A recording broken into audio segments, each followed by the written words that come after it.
here. I am Arun Gupta, and with me today there is Bailey and Liam from Cosmonic. I'm super excited for them to be here. As I said, my name is Arun Gupta. I work for Intel. I lead the open ecosystem team here. These are Friday open source discussions. And really, the main thing here is I've been talking to a lot of wonderful people all across the world, and I thought, gosh, that's very selfish. I'm only talking to them one on one. And these are so wonderful conversations. I should be sharing them with a lot more people. So I just want to thank Liam and Bailey and how they set me up quickly with Restream. And I'm loving this tool absolutely. So there we go. So Liam and Bailey, welcome to the show. Thanks, Hey, Arun. happy Great to to be be on. here. Exciting. So today we're going to talk about WebAssembly. It's been a really hot topic more recently. What WebAssembly is, how is it used, where it came about to be, and we're going to keep you on the nerves. We got some exciting live demos that we're going to show as well. That makes it that much more exciting as well. So, all right, let's get started. Um, let's start first right away. First of all, what is WebAssembly? What problem is WebAssembly solving? I'll take that one, Liam. I would say that WebAssembly is a compilation target that many different languages can target. And what comes out is a binary file that's portable. It can run across different operating systems, different CPU architectures, and that's really valuable. But it's also really tiny because its original use case, its first use case, was for running in the web. And there in the web, you've got to download something, and users are impatient, so they want it to download really fast and start really quickly. So WebAssembly is perfect for that case. I call it a bunch of numbers in a trench coat because what is inside the WebAssembly binary is really a bunch of numbers, like I32s, and that is basically pure compute. And that's one of the reasons why it's able to run just about anywhere. You couple that with a WebAssembly runtime, and the WebAssembly runtime is that platform-specific piece. But I like how Liam talks about it too. So, Liam, how do you talk about it? You got Oh, to Liam, mute we yourself. lost your audio. No, I apologize. I lost my mute button. I'm up here. There's a 20-mile-an-hour wind rolling in, so I was afraid I was going to interrupt your three integers in a trench coat explanation. What you're saying I is the scene behind you is not a virtual background. no, this is actually a real background today. I'm up in northern Michigan. I've got a place in Traverse City. It's my last day, and then we head back for school time and back to Washington D.C. Excellent. But it's always all WebAssembly all the time, regardless of where I'm at. And when I think about explaining WebAssembly to the executives and to higher level personas, I think it's best just to think of WebAssembly as the world's smallest virtual machine. Like a lot of technologies, as Bailey said, it was originally designed for the web. Think of the original vision or promise of even Java or later Flash or one of the other technologies that gave you plugin specific technology. The difference here is that WebAssembly is an open W3C standard that already runs on all of the major browser platforms and edge devices. And it's already being adopted by teams all around the world to deliver amazing experiences. One of my favorite examples is Amazon Prime Video. They support over 8,000 unique devices, Android, iOS, Samsung TVs, LG TVs, all through the magic of this tiny little virtual machine. But as Bailey mentioned, this virtual machine is a little hard to use. It's numbers in and numbers out. And that's where open source like CNCF WASM Cloud and upstream from there, our company Cosmonic come into play. What we do is we build developer tools and experiences to help developers take advantage of this powerful new open standard very quickly and innovate faster in their environments and in their organizations. Awesome. And we will definitely talk a lot about WASM Cloud. So let's dig a little bit more into the introduction of WebAssembly. So you guys said this is a binary code, and also it's a compilation target for languages.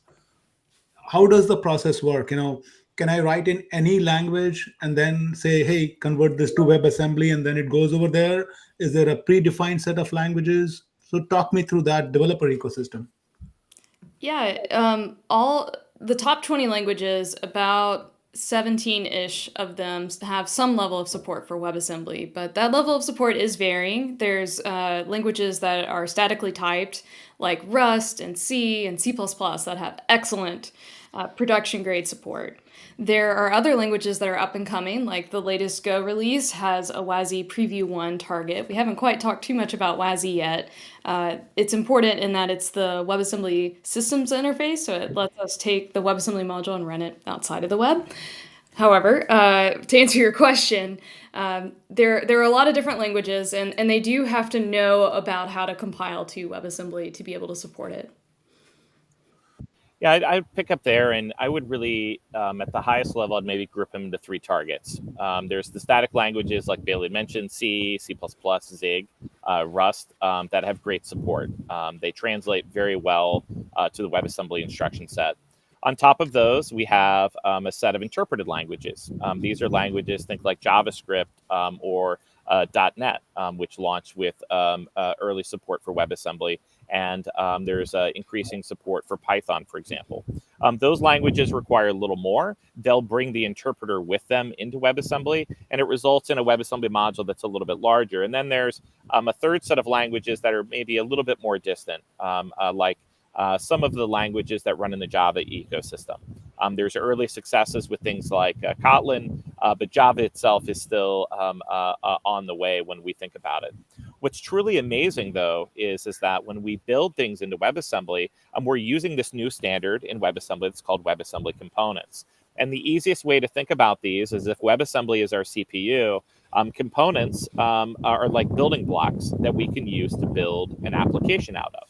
They align to a standard that's called WASI, the WebAssembly System Interface, and think of that as the portions of your operating system or your POSIX environment. And rather than having a giant monolithic POSIX ABI, WebAssembly's taken a really innovative approach by giving you these smaller little ABIs that then, much like in the microservices world, we can enable things like permissionless innovation and the ability to sort of minimize what we support. It sort of plays to the larger value props of WebAssembly. At the highest level, WebAssembly starts with these first principles in mind.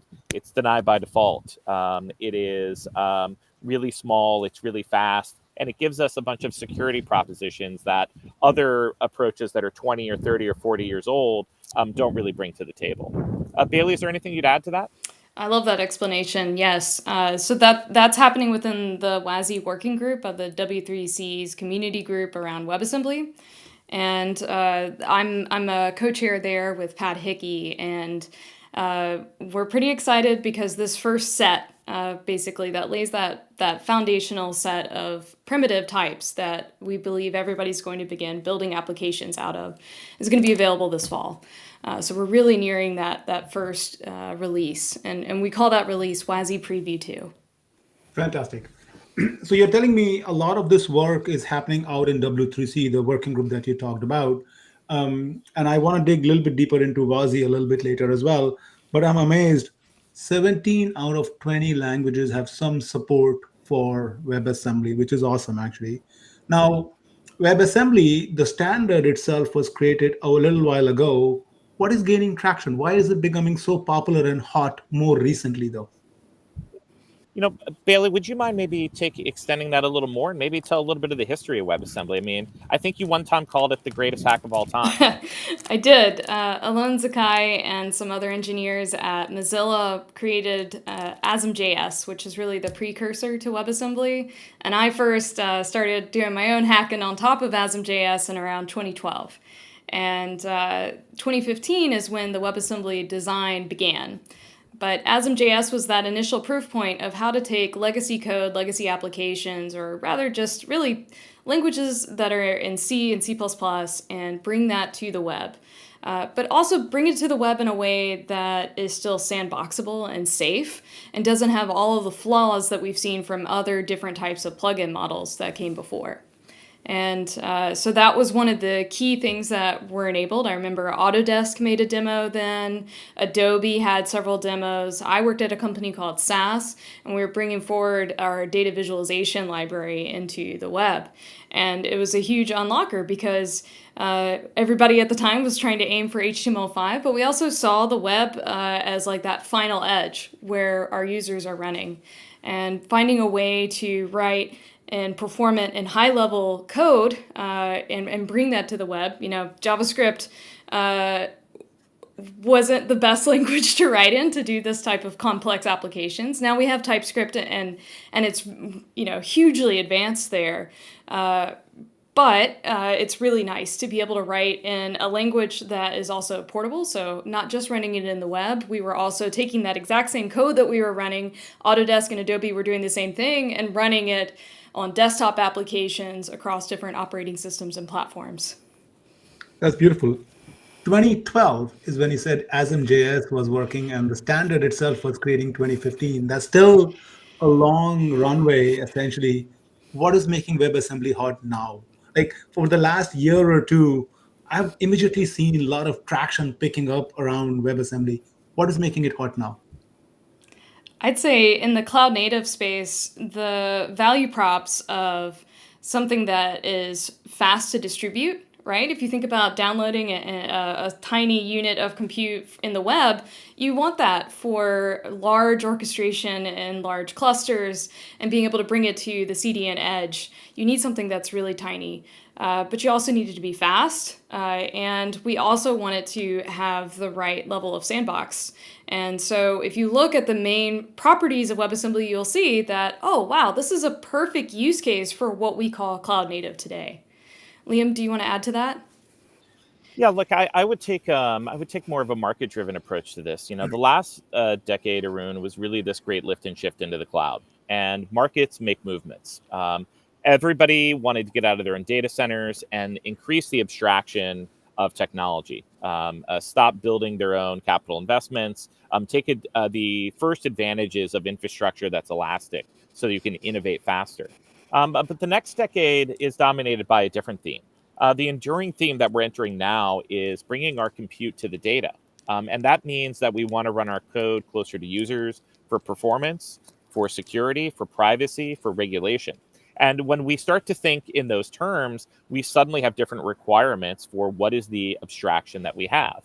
Developers today still want to go faster. And even with the increasing abstractions from virtual machines to public cloud to containers, there's still a lot of common complexity that's left in the environment. So I think what's driving WebAssembly forward is that WebAssembly as a standard and as a community is solving those challenges for developers. When we talk about enabling multiple languages to collaborate and work together, what that unlocks for enterprises and developers are all of those languages and silos that they've been stuck in before. The ability to take frameworks like Python or all the pandas that you have and combine that wonderful user experience with fast and performant Rust or C++ code, that's game changer for an enterprise in going faster. When you think about the idea, the 95% of common complexity, we all know that while it's software, the cost of free is very high. The cost to maintain it, the cost to keep it up to date. Most big enterprises, especially for highly regulated, have turned their developers into boilerplate farmers, where they're simply updating all the yellows and reds and turning them green again. So WebAssembly is that technology that's just meeting that time and that place to give developers what they need to innovate more quickly. Nobody really cares about WebAssembly, and I think much like Linux or the public cloud, WebAssembly will continue to fade into the background as part of a deployment experience. And we see it being adopted not just by early stage startups like Cosmonic or open source communities in the CNCF like CNCF Wasm Cloud, but edge providers like Fastly and Cloudflare. Their CDN for microservices, if you will, is all based on WebAssembly underneath the hood because of these exact same reasons. And more importantly, for that higher enduring theme about bringing our compute to the data, moving closer to the users. That's beautiful. The way I'm understanding and parsing the information is seems like cloud and cloud native was really priming the pump. And now that cloud native is sort of a given, WebAssembly just quickly shines up right there that, yep, you need a faster microservices based architecture. WebAssembly gives you that. The language adoption is happening and it just kind of rolls in right there. Yeah, I would say if we wanted to do a compare and contrast between where we are today with containers and WebAssembly, I would highlight maybe three problems that cloud native and container paradigm really suffer from. The first I just mentioned is that all of the compile time dependencies. We take a snapshot of our libraries at compile time and embed them into a container, versus WebAssembly platforms that have the ability to load the most up-to-date and common requirements at runtime. The second one is the cold start problem. The cold start problem with containers is that even highly optimized or from scratch containers can take a half a second or longer on a Lambda case, depending on the framework you're starting with, in order to start. So we need to have a large amount of our compute already pre-warmed. WebAssembly is so small that the cold start time is measured in microseconds, 5 to 50 microseconds. And to be interactive, you have a time budget of 200 milliseconds. So the ability to cold start per invocation is very powerful, or to scale per invocation is very powerful. And the final reason I'll call the lower bound of Kubernetes, and that's that as we want to serve more and more global audiences, we have to run more and more compute horizontally. And if that means that you're a large enterprise with a global audience, you're not running in one single region or one single cloud. You're running across dozens of clouds globally, and oftentimes you're required to run in different clouds. For example, running in Asia, or increasingly for regulatory reasons, having to keep certain data in certain places. And this is not averse. I think, like many great things in life, WebAssembly and Cloud Native are better together. You can run WebAssembly directly on Kubernetes or in a container, on a virtual machine, in a public cloud, all the way, turtles all the way down. And through frameworks like CNCF Wasm Cloud and Cosmonic, it's compatible with but not dependent upon. You can also run it directly on edge devices, and I hope we're going to do some live experiments, some live demos, and we're going to see how that goes on the call today. Fantastic. So what I'm hearing is, yes, like any technology, cloud native has also challenges, but WebAssembly kind of shines up really to solve those challenges. Compile time dependencies, cold start, lower bound of Kubernetes, as you said, and it really fulfills that gap right there. And because cloud native is so prominently and pervasive across the industry, WebAssembly is now shining up a lot more in that realm. Yeah, I think it should be important, though, that maybe Bailey, you could speak to. WebAssembly is still an early stage technology, and one of the things that we do on a daily basis is help engineers to adopt WebAssembly, and that often means understanding where the weaknesses are in WebAssembly and what does the real roadmap look like. Maybe Bailey, would you mind giving us your perspective on the maturity of WebAssembly? And I know you even started this spreadsheet for 2 events we have upcoming about the types of things that are easy to port to WebAssembly, the types of things that may be a little bit harder to port to WebAssembly. Maybe talk about why. Yeah, okay. So there's a set of things that are happening right now in this space. There's the core WebAssembly specification. That's stable. It reached MVP in 2017, and then in 2019 it became the 4th language of the web. That was when it was officially standardized by the W3C. Now, there are a number of other work streams that are working on enhancing just the WebAssembly core specification, including adding WebAssembly threads. That's something that we're really looking forward to use outside of just the web, where browsers have access to web workers and they have an implementation of using threads there. And so if you're using basically JavaScript glue, you can take a WebAssembly module and run with threads today. But a lot of people are interested in this cloud native case, being able to run server side. And so by pushing that type of knowledge into the WebAssembly core specification, then we can take advantage of it in any environment. And so that's one key work stream. And so if your program relies on threads, that's probably not something that works well today. It might not compile. Then there's this next level. There's this level of activity that's happening that isn't yet a standard. It's in a proposal phase. That's WASI. We've talked about that a little bit. But what WASI is actually building on top of now is called the component model. The component model is that piece that Liam was talking about that lets us link together WebAssembly components that were compiled from other languages. And that specification is really powerful. So it gives you language interoperability. It gives you this property that we call virtualizability. Because we know the imports and exports of what goes into this component, I can choose to give it something like a virtual file system, thus enhancing the sandbox capability of a normal WebAssembly module. And that's really exciting because we can build entire platforms on top of this technology. And I think WebAssembly components are that piece that we're getting really close to being able to build real things on top of it. And that's probably a lot of what's building some of the hype that's happening, at least this year, because it's adding so many new capabilities to the WebAssembly ecosystem. And so the chart that Liam was talking about is that I wanted to be able to come up with dependencies that a lot of people depend on. So when you first say, okay, I want to build something in WebAssembly, and you're writing your own first-party code, that's fine. You can almost always find a way to get that building. But when you start looking at your average application where 85% of the code isn't your own, those dependencies may need to compile to WebAssembly. And that's what you have to do with WebAssembly modules. What's really cool about WebAssembly components is that if there is already a component that builds that library that you need in your ecosystem, instead of you having to build that one in, you can link to it with your code. And there's a lot of reasons why I find that really exciting. You can do things like principle of least authority, where I no longer have to give ambient authority, or basically think about it this way. Imagine everything that gets your keys for your DynamoDB database and your messaging broker and all of the other different types of systems and API keys that you have.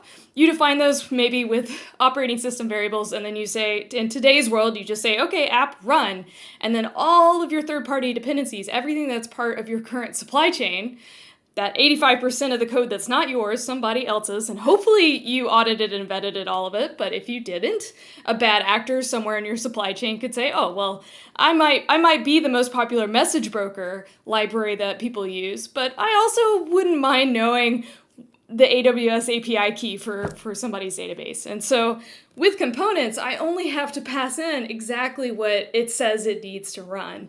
And so we're building this new software foundation of building blocks that let us build software in a safer and faster way. So I think that's really, really exciting. And so why I would build a chart for, hey, what are these top dependencies? It's so that people will be able to join after this event, after we have this hackathon. They'll be able to join and start building with components and build on the components as if if I gave them a bucket of Legos and said, here you go, you can already go ahead and start with these. And the even more exciting thing is, hey, you can go ahead and start with these, and you can write in a higher level language like JavaScript that you already know, because there are tools like JCO, JavaScript component tooling, that let you take JavaScript and compile it to a component. So take a language that you already know, but take advantage of these other languages that compile to super tiny WebAssembly components because they're written in languages like Rust and C++, more systems level languages, and so you can eke out every bit of performance out of them. Aruna, would you mind if we address one of the comments I'm here in chat? Yeah, I mean, I was about to actually go there. There are wonderful comments coming along. So Taylor Dolezal, who we all know. Hi, Taylor. He's saying, howdy, folks. Looking forward to see this session and happy to see many familiar faces. I'm going to keep rolling. Hi, Andre.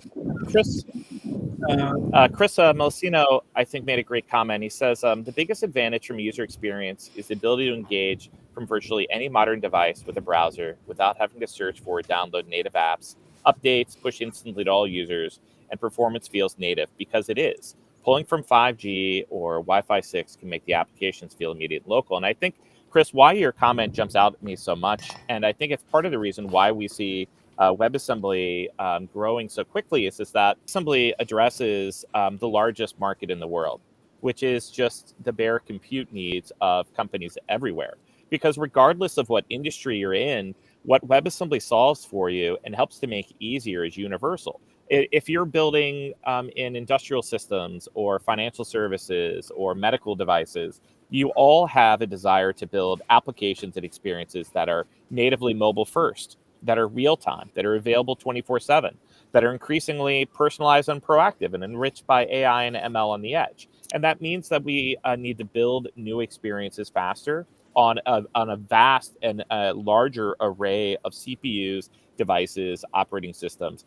Bailey, earlier you described the web browser itself as the final edge, and it probably is the most popular deployment footprint in the world out there. But right adjacent to that is going to be all of the Internet of Things that dominate our lives in our pocket. Sarvjeet asked a great question, Bailey, around security concerns. Would you mind maybe speaking to some of the security concerns around WebAssembly? Certainly. So How do we know we're getting trusted? WebAssembly, How do we know if we're getting trusted Lego blocks? there's a lot there. Before a lot of the work that's happening in the Bytecode Alliance, there are ecosystems that sign their WebAssembly modules, like Wasm Cloud. We sign the module and we include all of the things that we knew it was asking for, like what types of imports from the host runtime does it need to be able to run. And so we prevent types of privilege escalation by doing a type of signing in that way.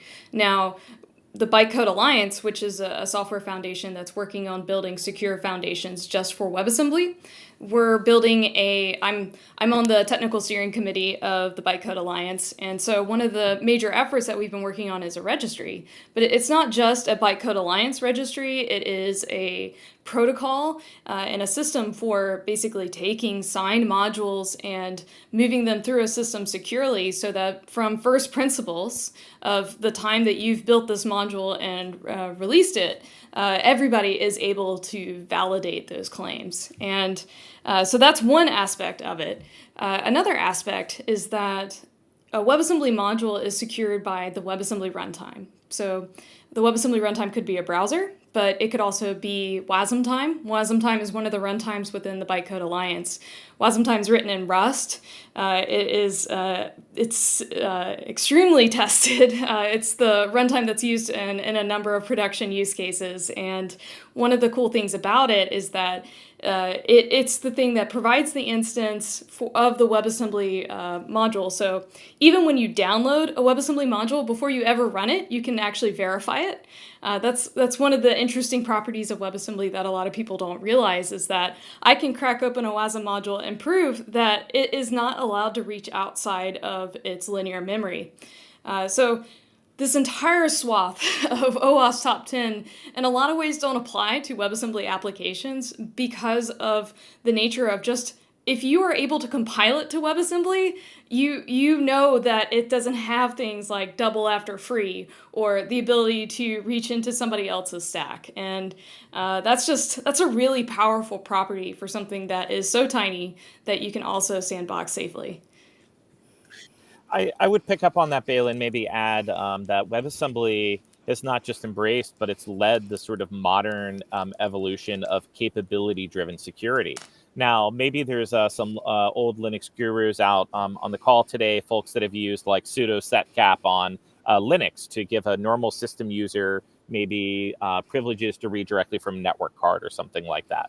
But if you're watching this in Chrome right now, for an example, just click on the lock next to Restream and then click Site Settings. And what you'll see is a example of capability-driven security for each website. And you're familiar with this on your iPhone or on the modern Mac OS X or here in Chrome, for example. When an application wants to use a specific capability, it starts in a deny by default sandbox, right? I don't have access to this particular file or to your camera or to your microphone. This movement and adoption of capability-driven security is one of the most important things to happen in security, and it's just sort of happened natively in the background on all of the platforms. What WebAssembly gives you, starting with first principles, is deny by default sandboxes. And as we mentioned earlier, rather than the monolithic ABI approach that you would take with like a POSIX or something along those lines, even the ABI that you're building on itself is a small a unit that we refer to as a WebAssembly component that's defined in a standard that's called WASI, WebAssembly System Interfaces.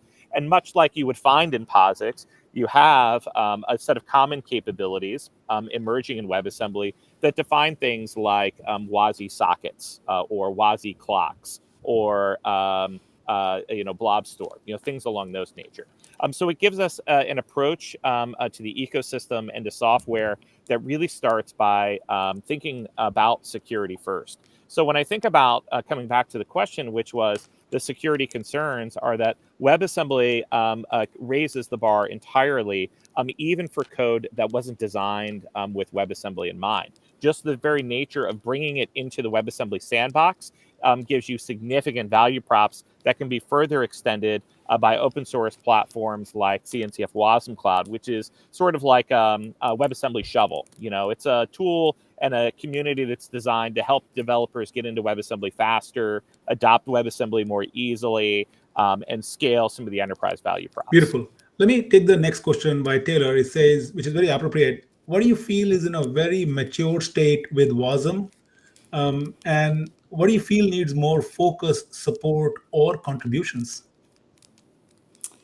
So the WebAssembly core specification is stabilized. It's standard. You probably are using it multiple times a day if you're using Google Meet or Zoom or Prime Video or Disney Plus. It's everywhere. You just don't know it. Open up F12 and search for .wasm, and you'll probably find at least one throughout your day. The things that are especially stable within that are also the languages that compile to that core spec. So there's a toolchain called Emscripten that was originally created by Alon Zakai. I gave him a shout out earlier about ASM.js. From the very beginning, Emscripten initially produced ASM.js, and now today it can produce a WebAssembly module that runs with JavaScript glue around it, and that's great for running in the browser.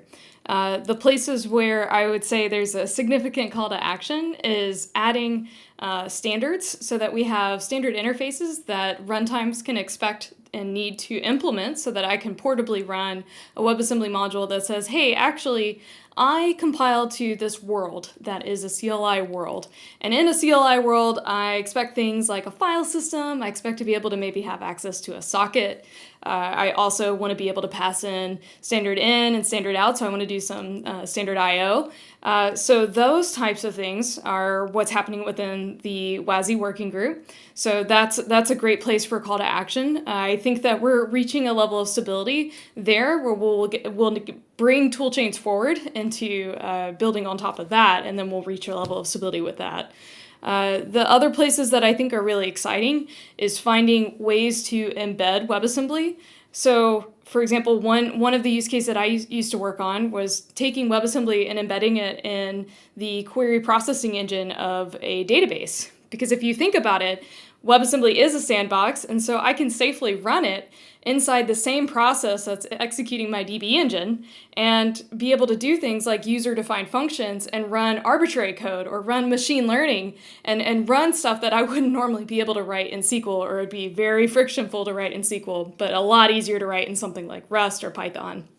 So I think finding good ways to embed runtimes like Wasm Time is a great place that is stable, yet a good place to have a call to action. And there are a number of different projects that I see happening, like with Exosism.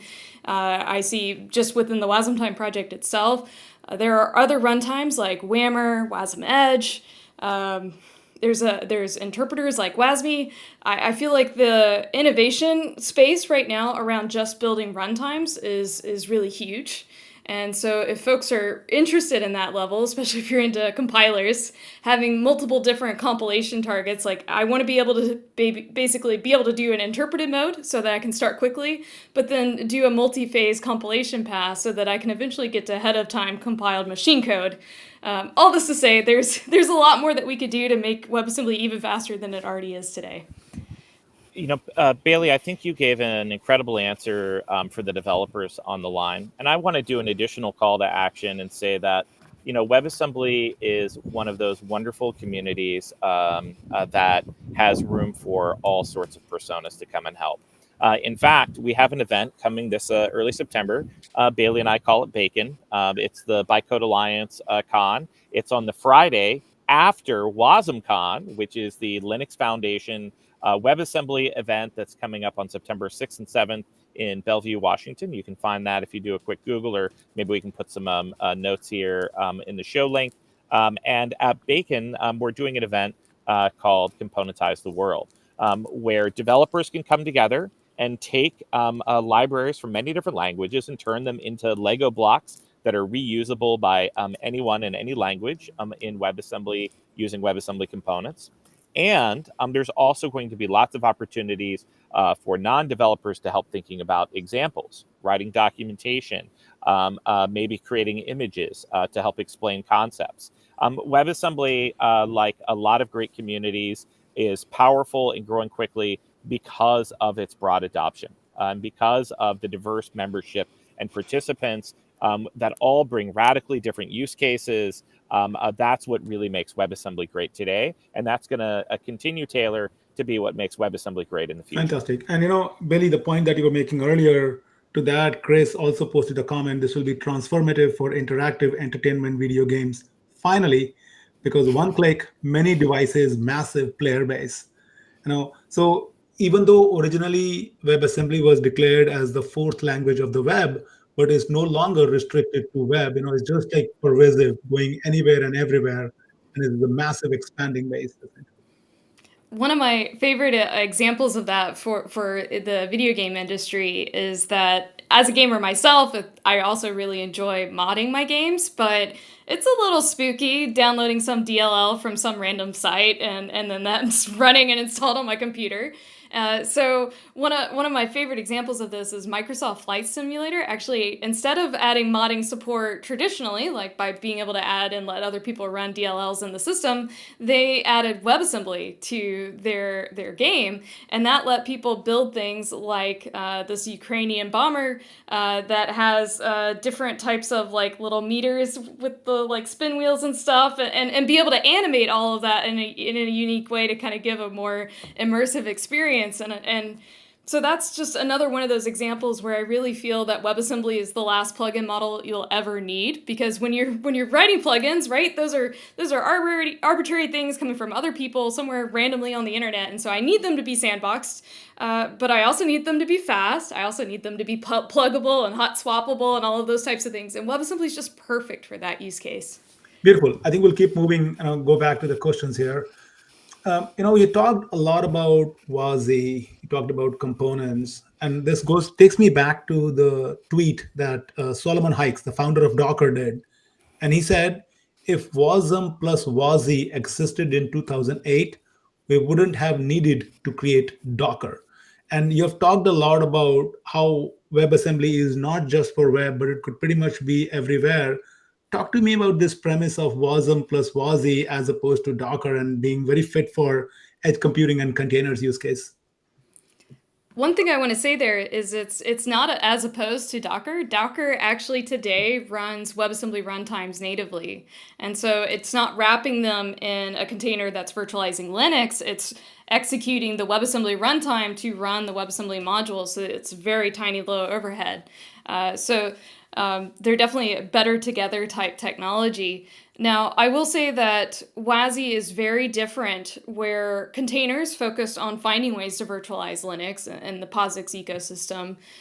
With WebAssembly and WASI, WASI is actually more about finding ways to expose modular and higher level interfaces.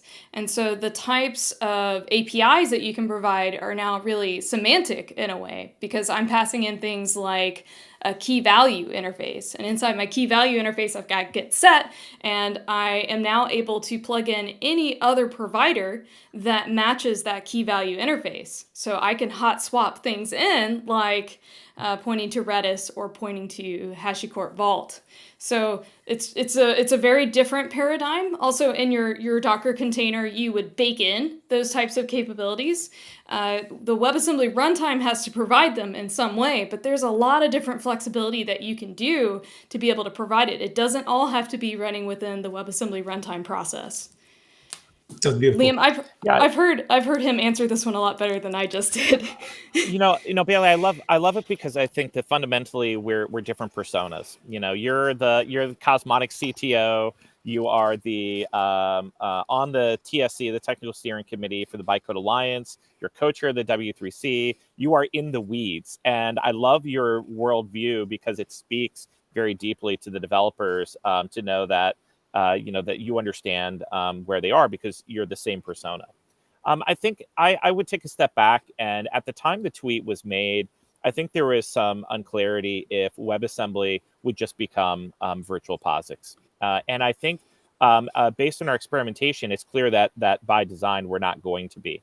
And here's the way that I would think about it at the really high level. For all of those things that are already so tightly coupled to Linux, that are highly optimized to take advantage of Linux primitives or run on that specific environment, WebAssembly is not necessarily the greatest choice.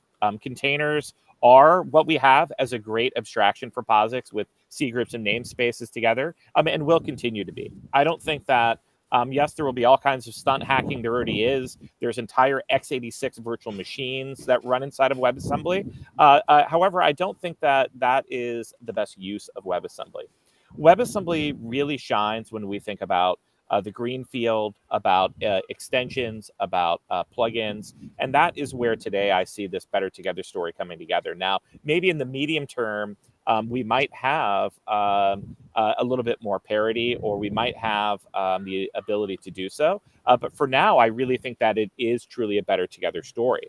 And WebAssembly shows up and is compatible with your entire environment in the same way that you adopted first cloud native or public cloud, then cloud native and microservices. You just permissionally innovated through HTTP boundaries. WebAssembly typically serves via HTTP when you're thinking about backend and microservices. It doesn't always, and it doesn't have to. It's very extendable, but I think it's a great way to start thinking about how can I adopt WebAssembly today, and what are those great use cases to get us started. Beautiful. Um, One of the things that I think about over the evolution of web industry is Node.js, came up with APIs that were incompatible with browser, and now reconciling some of that. And we see something similar happening in Vazi, where APIs are designed to work outside the browser without considering bringing these APIs to the browser in the future. What do you think about that? Is that expanding the scope of WebAssembly? Is that breaking the web? What do you think about that? What's really cool about the component model and modular interfaces with WASI is that there's a technique that you can use. My team calls it WASI fills, which is a play on polyfilling.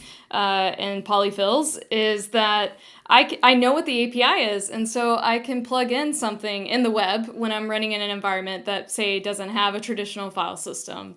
And there's a tool, I've already talked about it a little bit before, Jco. That's written by Guy Bedford, who works over at Fastly. He's built Jco, and he's also built this other piece called WASI-Vert. Both of those projects are within the Bytecode Alliance GitHub org. If you combine those two, you basically get superpowers of being able to run anywhere. It knows how to create the right basically glue that you need in the browser and the right stuff that you need when you're running server side. And so this is really powerful because it no longer means that I have to wait for every single runtime to implement the exact same ABI, and the ABI has to now move forward monolithically across everyone. Now I can add new APIs and try things out and start implementing right away, get feedback on how well that API is designed, and then have that feedback loop within the standardization process. And I think what that ultimately means is that we're going to start seeing this new type of WebAssembly component and interface definition that people are going to swarm, and then we're going to get a few that are just best of breed components that everyone enjoys building with versus the common denominator kind of, well, it's everywhere, so I might as well just use it type of software development that we have today. Yeah, that makes sense, because what you're doing is you're really creating those markets which allows WebAssembly to be used everywhere, as opposed to be restricted by the. Sure, there is a common denominator if you want to run. Really depends upon your target audience, essentially. That's right. Arun, you and I connected on this offline, but there was this epic ACM article that was written by Tom Killalay probably a decade ago now, called The Hidden Dividends of Microservices. And for ACM articles, it was quite short. It was maybe a full page. I encourage anyone in the audience to Google it if you're not intimately familiar with it. But it talked about why microservices really enabled an organization. And when I think about the WebAssembly component model, Bailey and all the incredible members across the Bytecode Alliance that are pushing forward this model, it really, to me, sounds a lot like the microservice approach to the application ABI. to give us the ability to decompose our primary application building blocks into smaller interfaces to enable the permissionless innovation and evolution of them independently, which, as we all know, innovation velocity is directly correlated to success. The faster we can iterate and build, the faster we can learn, and the faster we can move things to the next level. That's beautiful. I'm gonna pivot. I know we have about 15 minutes remaining here, and I'm gonna bring Taisir's question, which is very much connecting to what I think. I'm a developer, and the only way for me to understand the advantages over anything else is through Hello World example. Show me what does that Hello World look like. Like, let's say I'm building a Spring Boot application. I'm writing a Rust Hello World application. How do I get started? Well, I would say share your screen. Let's do the live demo. I mean, this is my favorite part of any call when we're going to actually dive into the tech. So I would say, Arun, do you mind being our guinea pig? Okay, I will. I will ready to be a guinea pig. So what I'm going to do is I am going to share my terminal. And to clear everyone, we didn't decide this until a minute before we went live, so this is very much a live demo. This is me, being the engineer in the room surrounded by crazy people. But it's okay. We're going to do it. And this is where I want to take a moment, actually. I should have said this in the beginning of the call. Congratulations, Bailey, on your newly role of CTO. Tell us more about that. Thank you. Yeah, I love Kevin Hoffman. He's one of the main reasons why I wanted to join Cosmonic. I've read his books. He's just brilliant, and I enjoy doing this side of the job, getting to talk to people and nerd out about WebAssembly with as many people as I can, and having a little bit more of a direct role over some of the innovation direction within Cosmonic was something that Kevin talked to me about and thought I could do. And so Kevin is going to continue leading in the chief innovation role at Cosmonic, and I'm going to be focusing on making the best distributed application platform there is for WebAssembly. And hopefully we can run it on your laptop today for the first time ever. All right. Look, I don't think just the laptop today. I want everybody at home to please open up a browser and follow along. I'm going to raise the stakes. Like, we work well because it's a nice seesaw between the engineering and the executive. Come on, let's do this. Let's do it live. Come on. This is where the difference between an entrepreneur and a CTO comes in. I love that spirit. Okay. So, Kapil Tanglu, the creative pod custodian, chimes in. Demo gods be kind. Yeah. So I'll thank you, Kapil. Thank you for that tribute. All right, so let's start by sharing your screen. Let's let the audience follow along with you here. So I'm going to bring my screen here. All right, here we go. And actually, let's open a web browser if we can. And I'm going to have you go to we could either go to cosmonic.com and just go right into our docs, or we could go to GitHub. So let me show you one more screen then, which would be my, window, terminal. Yeah, and this truly is the live demo. We actually just threw this out right before we hopped on the call. So I'm sharing. It seems like I can share only one thing at a time. Is that so? Okay. Well, let's share Chrome. Let's do it all through Chrome. So let's do all through Chrome then. So I'm going to go ahead. Let me open up a new tab first of all. There we go. So you want me to go to cosmonic.com? Let me go there, and then I will open up the cosmonic.com. Sure. I think I did a commit at 6 this morning for this call today. You did. I was just inspired. The team checked in a neat way to launch an application right from a website. So I think it should all work just fine. Right. So let's click Docs. Let's go ahead and just click Docs. Okay. I'm going to take you in. I'm going to actually have you launch a specific Hello World. Because I know Taysir in comments asked, what's the quickest way to Hello World? And on the left, just go to Things to Build. And then there's this thing called an XKCD image generator right there. And then just click that button, Deploy on Cosmonic. Okay. Give us a background, first of all. What are we doing here? Yeah. So Cosmonic is a distributed WASM PaaS platform as a service. And by default, we can run your WebAssembly workloads for you. But what we'll show in step 2 here is that we can actually run WebAssembly and orchestrate it across any cloud or edge for you. And to be fair, Cosmonic builds on this incredible community in the Cloud Native Computing Foundation called WASM Cloud. So what we really deliver for you is the batteries included experience for WASM Cloud. And what this is simply going to do, it's going to take an application manifest, which is an OM spec, an open application manifest that says, hey, take these WebAssembly Lego blocks, take a web server Lego block, take a web client Lego block, and then run them for me automatically.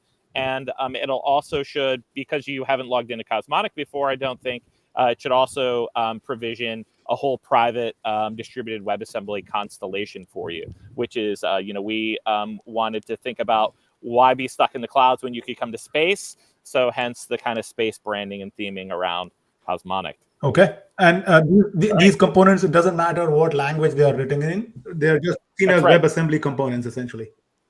That's right. That's right. And we're in the process now of deploying the WebAssembly component model. So that'll be going live here That'll open up a shortly. new The tab for ability to me, use though. additional So should I be languages. saying different tab now? No. So if you click the deploy on Cosmonic button there, I did. It opened up a new tab for me. Oh yeah. So we may need to share a different tab. I apologize. I'm not That's sure all right. about the I can restream share a different experience tab. Give me here. a second here. Okay. All right. I'm going to go ahead and Cosmonic, and here we go. And it should take you to a nice little space theme where you have the ability to log in, and go ahead and just click the launch button. And then what's going to happen automatically is you've built your whole WebAssembly PaaS. So think about the friction in deploying Kubernetes or any of the other technologies you would need. You can log in either with GitHub or Google. It shouldn't matter. So and deploys Cosmonic. Great.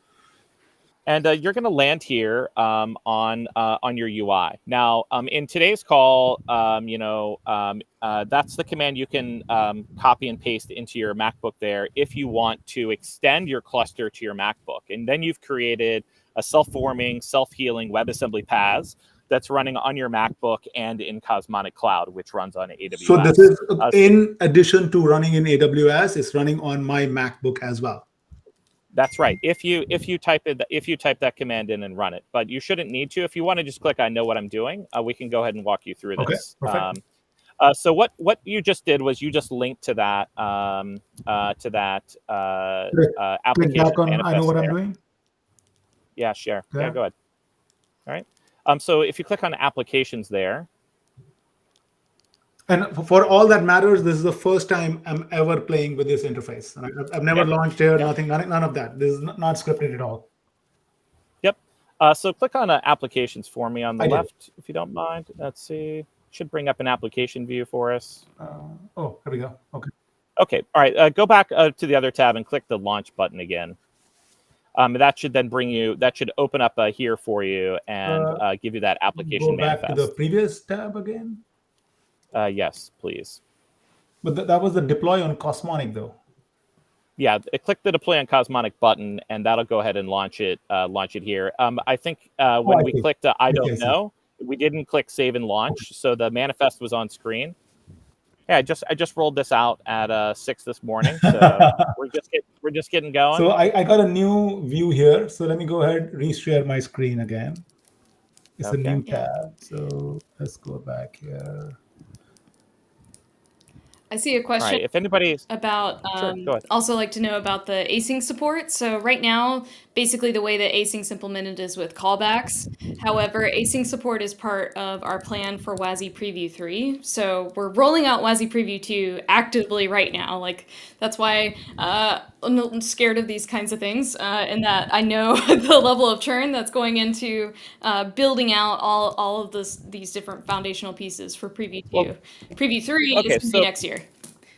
If you look at the manifest here, the details just specify OCI registries to download these various components. So there's 3 components that make up this application. If you click Save and Deploy in the top right, this will go ahead and launch this into your ecosystem. Now, if we go back to well, let's stop at the infrastructure view first. If you want to click there, I'll just give you a quick tour.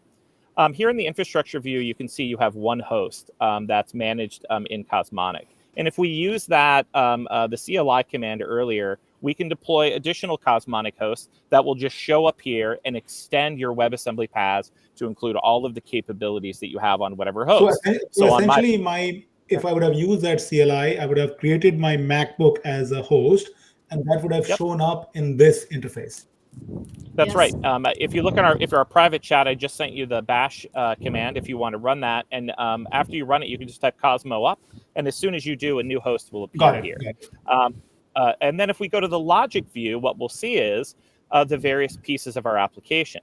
Now, what's powerful is that we have a logic view for our app that's running, and let's go and make it live on the internet and let everybody at home see this. Let's click on the wormhole button there, and what that'll do is just create a public This one, HTTP over on the left on the toolbar, the vertical toolbar in the middle. logic infrastructure applications. Just to the right of that, there's a wormhole button. In the Just to the right on the canvas. Oh, this one. I'll Oh, have our yeah, there. Sorry, Click my bad. that, Yeah. Okay. and you can just click create a wormhole, and this will just now take this application and put it on the web. It opened up behind the XKCD, so we have a little UI tweaking to do It here. says wormhole damp darkness 5734 was provisioned. Yeah. Okay. Slide the XKCD box down on the canvas. The wormhole is there, hidden behind it. So you can Where it says you can grab it that. down. Yeah. Okay. Okay. So now click on the wormhole, and what I'd like you to do is on the right, just click access your wormhole. Okay. And here, what we can do is, that's going to open up a new tab So for let me you. go ahead and do the resharing again. It is an XKCD comic, so double check that one is safe for work, and if not, refresh. Okay. Yeah. And then what I'd love for you to do is to right-click on this tab and click Create a QR code. Because what I would like anybody watching at home to do, and I'll do it as well, is we've now just deployed a WebAssembly application that's running here on the cloud. And did the QR code come up? Where do I create the QR code? Just right-click or two-finger click anywhere on your Chrome canvas. And it should give you in the options when you scroll down, it should give you the ability to create a QR Wait, code. so this is hold on. So this is baked into Google Chrome. Oh, baked into Google Chrome itself. Okay. So this is on the XKCD random comic page. Yeah. What I would like everybody at home to do, anybody watching, is to be able to hit the application. Here. Oh, create QR code. Okay, beautiful. Okay. Okay, there you go. Share your screen again. And now anybody at home can take that QR code and they can hit it with their phone. And now you've created a WebAssembly application and it's live on the web so here. Yeah, so so two-finger click there. There you go.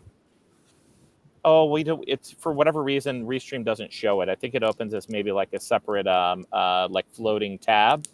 So we don't actually see it on your screen. But if anybody wants to visit that QR code, or you could walk through those simple instructions yourself, you can just go to cosmonic.com. Well, there's a link on the top anyway that you can take a look at then. Yeah, but we've deployed this application. And over at Awesome Cosmonic, if you visit that GitHub repo, you'll see that there's multiple versions of this application. So if you deploy the second version, it will automatically distribute it across multiple edges. I'm going to push a third one after this call that will deploy it across all edges. So if you had 100 devices attached to your cluster, you could automatically deploy and orchestrate these WebAssembly components there. What's powerful about this approach is that these WebAssembly components can live on any of the nodes in the infrastructure, and you can pull them together to build these applications. So this is a very powerful use case for WebAssembly. It's designed to help developers build faster and to be able to solve their problems quickly. And Arun, this has been a phenomenal show today. We have to do another one. I mean, we only just got started and on WebAssembly and getting it going. This is beautiful, actually. I really enjoyed this demo and the entire discussion around WebAssembly. Absolutely fantastic. So yeah, I mean, I would really encourage people to try out Cosmonic Cloud and get your first hand and feet wet as part of that. Thank you, everybody, for staying here. All right, bye, folks. Bye, Arun. Thank you, Bailey. Bye. Thank you, Arun.